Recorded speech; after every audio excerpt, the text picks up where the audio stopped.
आइए आज हम आप लोगों को एक ऐसी कहानी सुनाते हैं जिसे सुनकर आपका मनोरंजन तो होगा ही और आपको पता भी चलेगा कि कितने ही किस्म के लोग हमारे इस संसार में रहते हैं और उनसे हमें किस तरह से सीख मिलती है।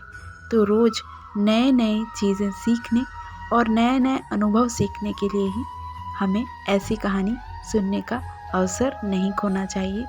तो इसलिए अगर आपने इस चैनल को सब्सक्राइब नहीं किया है तो आप इस चैनल को आज ही सब्सक्राइब कीजिए ताकि आपको इस तरह से छोटी कहानियाँ सुनने को मिल सकें।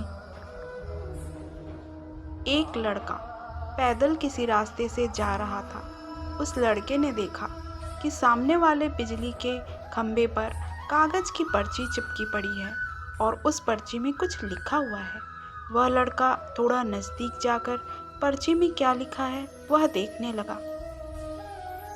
उस कागज़ की पर्ची में लिखा था, कल इस रास्ते से गुजरते वक्त मेरे 100 रुपये कहीं गिर गए थे। मैंने ढूंढने की बहुत कोशिश की लेकिन मुझे वह नहीं मिले। कृपया इस रास्ते पर कहीं भी किसी को भी मेरे 100 रुपये मिले तो इस पते पर पहुंचा देना। पर्ची में उसका एड्रेस भी लिखा हुआ था। लड़के को यह पर्ची पढ़कर उस एड्रेस पे जाने का मन करने लगा। वो लड़का उस एड्रेस पे जाने के लिए आगे बढ़ने लगा। उस एड्रेस पे जाकर लड़के ने देखा कि वहाँ पर तो एक झोपड़ी है और इसलिए लड़के ने बाहर से ही आवाज़ लगाई तो उस झोपड़ी में से एक वृद्ध औरत लाठी के सहारे बाहर आने लगी। लड़के को पता चल गया कि वो वृद्ध औरत सिर्फ अकेली ही इस झोपड़ी में रहती है। वह लड़के ने इस वृद्ध औरत से कहा कि माँ जी, आपके 100 रुपये जो गिरे थे वो मुझे मिले हैं, ये रहे आपके 100 रुपये।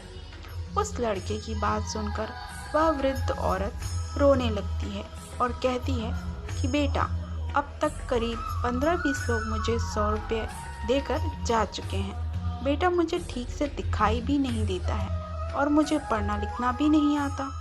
पता नहीं किसने मेरी ये हालत देखकर मेरी मदद करने के लिए ऐसा किया है। लड़के ने 100 रुपये रखने के लिए कहा पर वह वृद्ध औरत नहीं मानी। लड़के को बहुत आग्रह करने के बाद आखिर में वह वृद्ध औरत मान जाती है, लेकिन वह उस लड़के से कहती है कि तुम जाते वक्त उस पर्ची को वहाँ से फाड़ कर फेंक देना। मुझे पता नहीं कि किसने मेरे पर तरस खाकर ऐसा किया है। लड़के ने कहा, माँ जी, आप इस बात की फिक्र मत करना, मैं वो पर्ची फाड़ दूंगा। अब वह लड़का उस वृद्ध औरत के घर से निकल जाता है। थोड़ी देर चलने के बाद उस लड़के ने सोचा कि आखिर मुझसे पहले आए सभी उन 15-20 लोगों ने इस माजी की पर्ची फाड़ने को कहा होगा, लेकिन उनमें से किसी ने भी पर्ची को तो फाड़ा नहीं, तो फिर मैं क्यों फाड़ दूं? वह लड़का उस पर्ची को बिना फाड़े ही वहां से चला गया। उस लड़के के मन में उस व्यक्ति के लिए बहुत ही आदर और सम्मान था जिसने ये तरीका ढूंढा था और इस जरूरतमंद औरत की मदद की थी। इस कहानी से हमें यही शिक्षा मिलती है कि हमारे मन में सिर्फ किसी ज़रूरतमंद की मदद करने के लिए ही इच्छा होनी चाहिए, क्योंकि मदद करने के लिए तो बहुत सारे तरीके होते हैं। हम किसी भी तरह से मदद कर सकते हैं।